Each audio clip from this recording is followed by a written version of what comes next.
कैसे शिक्षित करोगी अपने विद्यार्थियों को? ये जो मेरे बगल में बैठी लड़की आपको दिख रही है, इसको आप अपने हिसाब से कोई भी संज्ञा दे देना जब स्टोरी जान लेना उसके बाद। चाहे सीता कह लेना, चाहे द्रौपदी कह लेना। सीता जिसने अग्नि परीक्षा दी थी, और द्रौपदी जिसकी इज्जत के साथ भरी सभा में आदमियों ने खेला था। भीलवाड़ा जानते हैं आप, राजस्थान में है। वहीं बागौर थाना क्षेत्र का एक मामला है। 11 मई को इस लड़की की शादी हुई थी, जिसके बाद एक कुकरी प्रथा के नाम पर वर्जिनिटी टेस्ट किया गया, जिसमें वो पास नहीं हो पाई। 11 मई को मेरी शादी हुई। 11 मई को शादी हुई तो शादी के दिन मतलब 11 मई को शादी हुई, 12 तारीख को मुझे विदाई हुई। मैं अपने ससुराल गई, 2-4 दिन उन्होंने अच्छे रखा। फिर हमारे समाज में जैसे शनिवार के दिन हमारे कुकड़ी रस्म होती है, तो शनिवार के दिन है ना मेरी सास ने मेरी मम्मी को फ़ोन किया, कभी आज हमने ये रस्म निभाएंगे और आप 2-3 जनियाँ जो भी लेडीज़ है उसको भेज देना। मेरी बुआ, मेरी चाची और मेरी मामी तीनों वहाँ पर आए शनिवार के दिन। वहाँ पर आने के बाद में हमारे मतलब कि दिन के टाइम वो रस्म निभाई, तो उस टाइम में खरी उतर नहीं पाई। तो शाम तक ये मैटर चला कि क्या हुआ। तो मैं डर के मारे उस टाइम तो कुछ नहीं बोला। फिर शाम के टाइम मेरे साथ में मारपीट हुई, मेरे पति ने भी मारा, मेरी सास ने भी मारा मुझे। तो फिर बाद में मारपीट हुई। इसके बाद लड़की ने बताया कि मायके में उसका पड़ोसी उसके साथ रेप कर चुका है, जिसका मामला भी उसने पुलिस थाने में दर्ज करवाया था। लेकिन ससुराल वालों को इससे भी संतुष्टि नहीं मिली। मामला पंचायत पहुंचा, जहां पता है क्या इंसाफ हुआ, आप सोच भी नहीं सकते।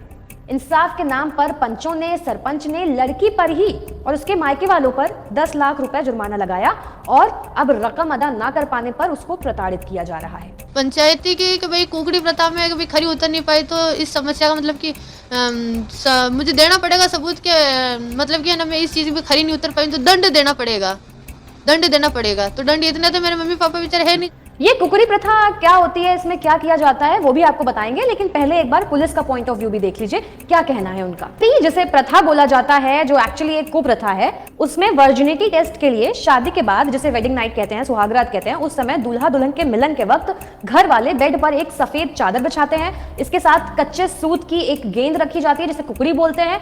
इस कुकरी और व्हाइट बेडशीट पर अगर खून के धब्बे मिलते हैं तो दुल्हन वर्जिनिटी टेस्ट में पास होती है, जिसके बाद परिवार के सदस्य देखने आते हैं उस बेड को कि ब्लड है कि नहीं है। और अगर ऐसा नहीं होता है तो दुल्हन पर कैरेक्टरलेस होने का आरोप लगा दिया जाता है, और फिर उसे पीट कर उसकी पिछली जिंदगी के बारे में पूछा जाता है, उस पर जुर्माना लगाया जाता है, उसे वसूला जाता है, और इसे प्रथा का नाम दे दिया जाता है।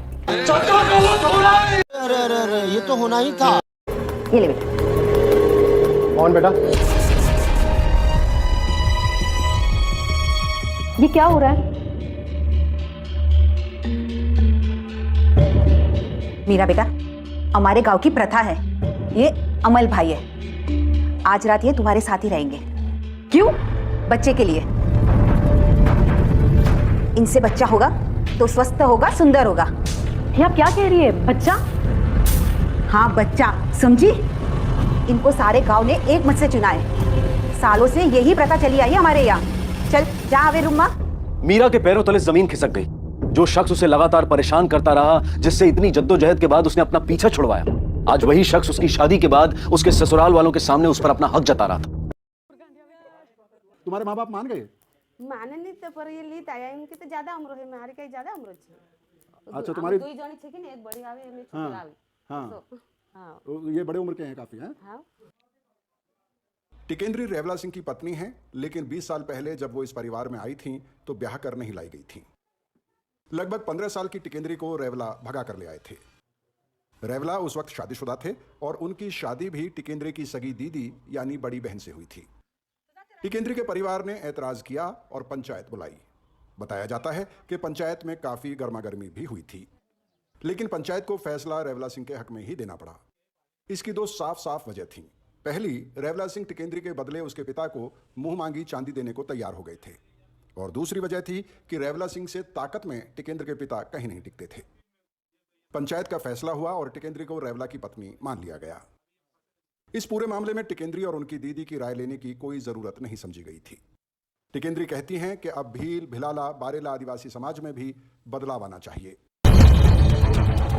रंडवा यानी कि वो पुरुष जिसकी पत्नी मर चुकी हो, लेकिन हर बार नहीं। रंडवा शब्द को गांव में उन मर्दों के लिए भी इस्तेमाल किया जाता है जिसकी एक बड़ी उम्र तक शादी नहीं होती। एक लंबे समय तक पश्चिमी उत्तर प्रदेश गुंडाई का गढ़ रहा है। जमीन जायदाद के लिए एकाध लोगों को निपटा देना कोई बड़ी बात नहीं रही है। खेती के दम पर जीने वाले हम लोग खेती बचाने के लिए कुछ भी करते हैं। चाहे वो घूस देना हो, धोखा देना हो, किसी की जान लेनी हो या अपनी पत्नी का बंटवारा करना हो। मुजफ्फरनगर के राजवीर सिंह और रामनिवास के पास 25-25 बीघा जमीन थी। दोनों की जमीन बची रहे, इसलिए रामनिवास ने फैसला किया वो शादी नहीं करेगा। रामनिवास सेना में नायब सूबेदार था, पोस्टिंग मध्य प्रदेश में थी। जब भी घर आता, राजवीर और उसकी पत्नी रज्जू उसकी सेवा करते। तीनों को साथ में रहने में कोई तकलीफ नहीं होती। 2 भाई, पत्नी और 4 बच्चों से खुश रहते थे। राजवीर ने अपने एक इंटरव्यू में बताया, मुझे अपनी बीवी को अपने भाई के साथ बांटने में कोई समस्या नहीं है। जिस भाई ने परिवार के लिए इतना बड़ा बलिदान दिया, उस भाई के लिए इतना तो कर ही सकता हूँ। एक जाट लीडर कुलदीप के मुताबिक रंडवे पुरुष को भाई की पत्नी के साथ सेक्स करने की सुविधा देना आम बात है। परिवार इसी अरेंजमेंट के साथ रहते हैं। कहते थे जब तक रंडवा परिवार के साथ प्रेम से रहे तब तक ठीक है,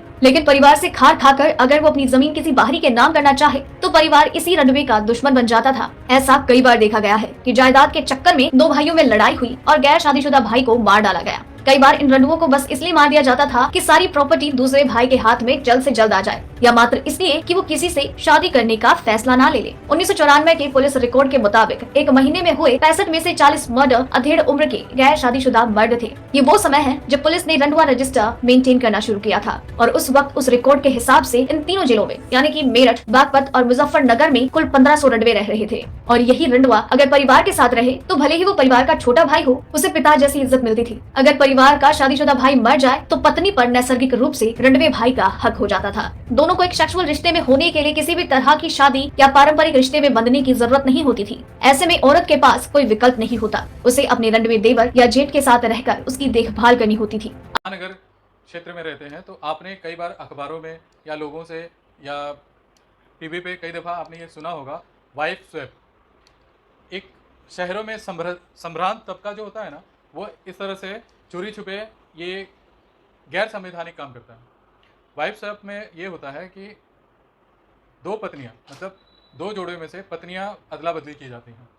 कुछ दिन कोई पत्नी किसी और पति के साथ रहती है, कुछ दिन कोई पत्नी और किसी के साथ रहती है, और ये आपस में दोस्ताने माहौल में ये उनकी सामाजिक मान्यता होती है। पार्टियों में ज़्यादातर होता है। सम्राट तक अगर ना बुरा माने तो मैं ये बताना चाहूँगा कि ज़्यादातर इकोनॉमिकली स्टैंडर्ड या हायर मिडिल क्लास या अपर क्लास में ये ज़्यादातर देखने सुनने को मिलता है। ऐसी ही एक प्रथा है जो सामाजिक मान्यता मिल चुकी है, वो राजस्थान में आपको देखने सुनने को मिलती है। उदाहरण स्वरूप मैं ये आपको कहना चाहूँगा, उस प्रथा का नाम है नाता प्रथा। नाता प्रथा में ये होता है कि अगर कोई व्यक्ति किसी महिला को पसंद करता है या कोई महिला उस व्यक्ति को पसंद करती है, दोनों शादीशुदा है या कोई एक शादीशुदा है, तो व्यक्ति मान लेते हैं कि कोई शादीशुदा परिवार है, कोई महिला है जो अपने पति के साथ रहती है, कोई दूसरा व्यक्ति उस महिला को पसंद करता है, तो वो उस महिला के पति के पास जाकर एक प्रपोजल देता है कि भाई तुझे 2 लाख रुपया दहेज में मिला है, तुम मुझसे 2.5 लाख ले ले, तेरी पत्नी मुझे दे दे। पति अगर ये मंजूर कर लेता है तो उसको ये हक है कि वो अपनी पत्नी को उस पति के साथ भेज दे, और वो रकम चुकाने के बाद वो औरत बाकायदा उस दूसरे व्यक्ति की लीगल पत्नी, संवैधानिक पत्नी हो सकती है। संविधान भी इस बात को मान्यता देता है और उस आदिवासी समाज के लोग भी जिसके बारे में जानकर आप हैरान हो जाएंगे, दंग हो जाएंगे, परेशान हो जाएंगे, क्योंकि ये कुप्रथा महिलाओं से जुड़ी हुई है। हमारे देश में हम कितनी भी महिला सशक्तिकरण की बातें क्यों ना कर ले, महिलाओं के अधिकारों को लेकर कानून क्यों ना बना ले, उनके शोषण के खिलाफ आवाज़ें कितनी भी बुलंद क्यों ना कर ले, लेकिन आज भी सच्चाई हमारे देश में कुछ और ही है। महिलाओं की स्थिति बेहतर तो हुई है, लेकिन इसके बावजूद महिलाओं का शोषण होना आम बात सी हो गई है। देश में जिस्म फिरोशी का धंधा तो पुरानी बात है। 4 पैसे देकर महिलाओं के साथ शारीरिक संबंध बनाकर हवस की भूख मिटाना आम बात है। लेकिन आज हम जिस तरह की जिस्म फिरोशी की बात आपको बताने जा रहे हैं, आपके होश उड़ा देने वाले हैं। जी हाँ, लड़कियों की खरीद फरोख्त के बारे में तो आपने भी सुना ही होगा। यह स्थिति है जिसमें महिलाओं को खरीद कर उन्हें जिस्म फिरोशी के धंधे में धकेल दिया जाना आम बात है।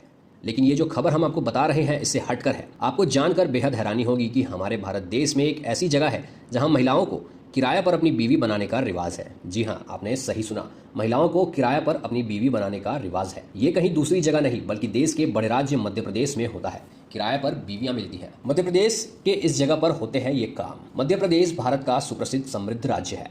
भारत देश की इसी राज्य के शिवपुरी नाम के स्थान पर धड़ीचा प्रथा काफी प्रचलित है। हर साल शिवपुरी नाम के इस जगह पर एक मंडी लगाई जाती है जहां लड़कियों को किराए पर देने की प्रथा है। 1 साल के लिए किसी भी महिला को आप यहाँ अपनी बीवी के तौर पर किराए पर ले सकते हैं। इस मंडी में पुरुष पहुँचते हैं और अपने पसंद की लड़कियों की कीमत देकर 1 साल के लिए अपनी बीवी बना लेते हैं। लड़कियों की कीमत 15,000 से 25,000 तक होती है। दोस्तों, आपको हैरानी होगी कि इस प्रथा में महिलाओं के घर वाले अपनी खुशी से साल भर के लिए किसी भी अन्य पुरुष को अपनी लड़की को किराए पर दे देते हैं और अपनी लड़की की शादी उस शख्स से करा देते हैं। वो व्यक्ति अगर चाहे तो उसे 1 साल से भी ज्यादा समय तक के लिए रख सकता है। उसके लिए उसे ज्यादा पैसे देने होते हैं। आज हम बात कर रहे हैं प्रदेश में फैली आटा साटा प्रथा के बारे में। आटा साटा प्रथा क्या है, किस शर्त के अनुसार इसके जरिए शादियां हो रही हैं, किस तरह से यह युवाओं की जिंदगी पर असर डाल रही है और इस प्रथा में फंसकर युवक और युवतियां क्यों आत्महत्या कर रहे हैं, इन सभी सवालों के जवाब आज हम आपको देंगे। सबसे पहले जान लेते हैं क्या है ये आटा साटा प्रथा। आपको बता दें कि राजस्थान में फैली इस प्रथा को साफ तौर पर समझें तो शादी के लिए लड़की के बदले लड़की देना ही आटा साटा है।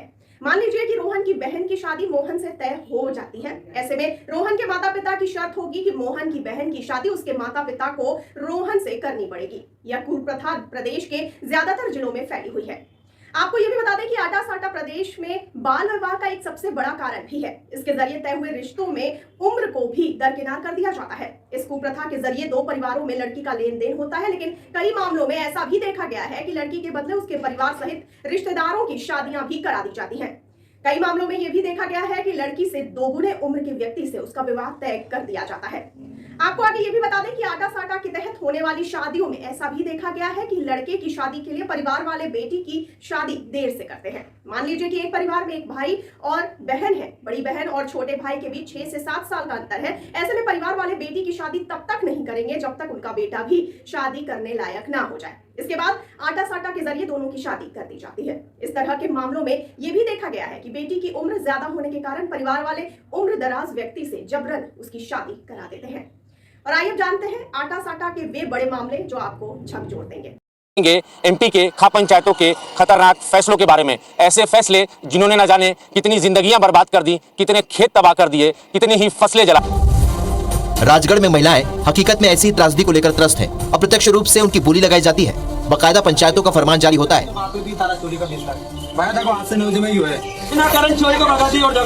दरअसल नातरा प्रथा में बच्चों की शादी माँ बाप बचपन में तय कर देते हैं। जब वो समझदार होते हैं तो कई बार एक दूसरे को पसंद नहीं करते या समझ नहीं पाते। ज्यादातर मामलों में लड़का लड़की को छोड़ देता है या उससे छुटकारा पाने के लिए मारपीट, विवाद या प्रताड़ित करता है। लड़के का पक्ष ऐसे मामलों में लड़की के नए पति या पिता से झगड़ा कर लाखों की रकम वसूलता है। आते जा रहे हैं मध्य प्रदेश की राजगढ़ पुलिस के पास फिलहाल अब तक 450 ऐसे मामले आए हैं पिछले 3 सालों में। लेकिन ये वो मामले हैं जो हिंसा के हैं और सीधे तौर पर जिन्होंने पुलिस में शिकायत की। बावजूद इसके अब भी ऐसे कई मामले हैं जो रिकॉर्ड पर नहीं है। मेरे साथ फिर वो मैं कई ऐसी पीड़िताओं को की तस्वीरें आपको दिखा रहा हूँ और आपको ये बताने की कोशिश कर रहा हूँ इनके जरिए कि आप इनकी कहानी सुनिए, इनकी दर्दनाक कहानी को आप सुनिए और ये आप तब तय कर पाएंगे कि मध्य प्रदेश में किस तरीके से खाप पंचायतें जिंदा हैं और किस तरीके के फैसले देती हैं और नातरा प्रथा मध्य प्रदेश के लिए कितना बड़ा नासूर बन चुकी है। आप बताइए कि आप पहले अपना नाम बताइए, कब आपकी शादी हुई, किस उम्र में और किस तरीके से आपको परेशान किया गया? सर मेरा नाम है सीमा दांगी। मेरी शादी हुई थी 2018 में।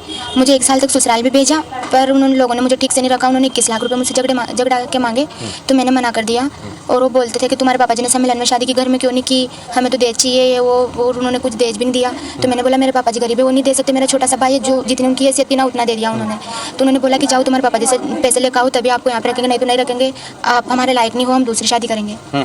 तो सर मैंने बोला कि मैंने गलती किया कि तुम्हारे घर में जो आपने काम करवाया वो काम किया, मैंने क्या किया? तो उन्होंने बोला कि नहीं हमें रखना ही नहीं, हमें दूसरी शादी करनी है। झगड़ा मांगा उसने, कहाँ मांगा? मेरे ससुराल में मांगा, 21 लाख रुपए मांगा। फिर मेरे पापा जी ने बोल भी दिया था कि जब मेरी लड़की दूसरी शादी करेगी ना तब मैं मेरी जेब से दे दूंगा। पर उन्होंने बोला कि नहीं आप तो 21 लाख रुपए देके ही आपकी लड़की को हमारे घर से लेके जाओ। हरियाणा में लड़के बीवी ढूंढने के लिए पैसे दे रहे हैं और इन लड़कियों को कहा जाता है मोल की बहुएं। हरियाणा का सेक्स रेशियो हमारे देश में सबसे कम में से एक है। जैसे 2011 में हर 1000 लड़कों के लिए उधर बस 833 लड़कियों का जन्म हो रहा था। उधर लड़कों की इतनी स्ट्रॉन्ग प्रेफरेंस है कि कई बार लड़कियों को पेट में ही मार दिया जाता है। प्रॉब्लम ये हो गई है कि लड़कों को शादी करने के लिए लड़कियां मिल ही नहीं रही। इसी वजह से कुछ इलाकों में लड़के दहेज नहीं लेते बल्कि पैसा देते हैं ताकि वो असम, बिहार और झारखंड जैसे स्टेट्स की लड़कियों से शादी कर सके। कई लड़के इंटरकास्ट शादियां भी कर रहे हैं। ये चीज आपको रूरल हरियाणा में ज्यादा देखने को मिलेगी और कई जगह आप एक बीवी खरीद सकते हैं बस 7,000 रुपए में। दुख की बात यह है कि इन लड़कियों से पूछा नहीं जाता बल्कि उनकी मजबूरन शादी कराई। कुछ लोग भगवान से मन्नत मांगते हैं और वो मन्नत पूरी होने पर जो लड़की होती है उसे भगवान को छोड़ते हैं और उसकी भगवान के साथ शादी रचाते हैं। और वो तब से देवदासी के नाम से जाने जाती है। तब से वो मंदिर में, समाज में सिर्फ नाचने के लिए ही रह जाती है। वो नहीं स्कूल जा सकती है और नहीं दूसरे किसी के साथ शादी भी कर सकती है। मेरे वल्ले गांव से 10 किलो अंतर में जो जेजोरी गांव है, उस गांव में जो देवदासी समूह है वो आज भी भगवान और समाज के कारण शिक्षण से वंचित है। तुझं वय काय आता? 13. किती वर्ष झाले तू मुरळीचं काम करते? जसं मी जन्म तसंच करते. तुला नाचायचं काम आवडतं का? आवड. एक वेळेस नाचल्यावर तुला किती पैसे मिळतात? असं 1000-1500 रुपये मिळतात.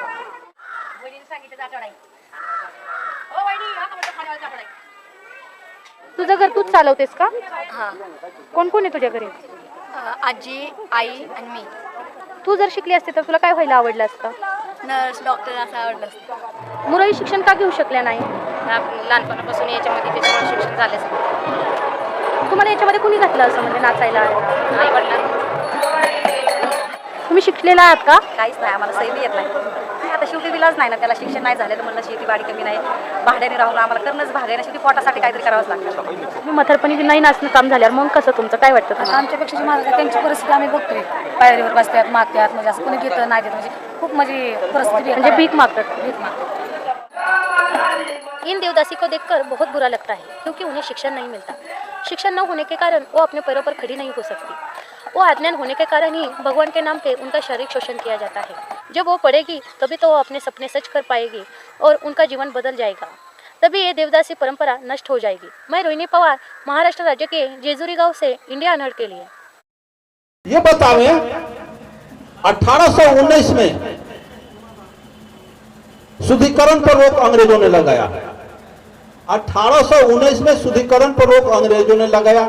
शूद्रों के बैकवर्डों की शादी होने पर दुल्हन अपने पति के घर न जाके 3 रात ब्राह्मणों के घर शारीरिक सेवा देना पड़ता था। जो हमारी लड़की मरवा में शादी हम कर देते, वो लड़की मरवे से ब्राह्मण के यहाँ जाती है, 3 रात ब्राह्मण उसके साथ सेक्सुअल एंजॉयमेंट करने के बाद शूद्रों के बैकवर्डों की शादी होने पर दुल्हन अपने पति के घर न जाके 3 रात ब्राह्मणों के घर शारीरिक सेवा देना पड़ता था।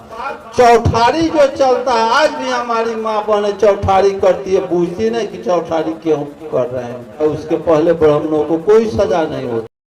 सब कुछ खत्म हो गया मेरा, एक पल में मैं बर्बाद हो गया। सब कुछ खत्म हो गया मेरा, सब कुछ।